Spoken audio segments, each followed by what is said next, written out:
astounds me sometimes that when you have your business, which is at risk,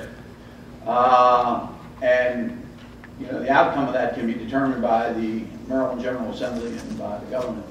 How many people do not have relationships with their individual elected officials? You know, I can tell you for the most part, the vast majority of people down here, regardless of political affiliation, want to do what's in the best interest of their community.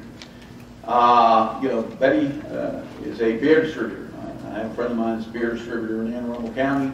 I go out with my colleagues to meet with him so he can tell us how many people work in the community, what they do for the community as far as charitable contributions are concerned, how the legislation we pass affects their business. It makes a big difference if you have a relationship with that individual business person who's in your community, because when they call you during the middle of the session, there's 1,500 bills out there, and tell you why it's either good or bad, it makes a difference.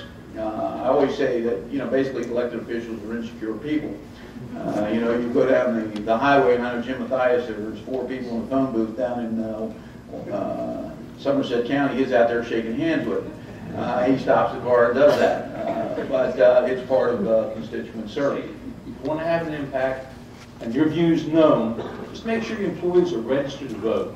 Make sure your employees are, so when you go to somebody, you can have you might not live in Baltimore City, you might not live in Prince George's County, but if you can have your employee who's a registered voter, call this person, say, look, I'm a registered voter, I care how you vote on this issue because my job depends upon it. It's very important.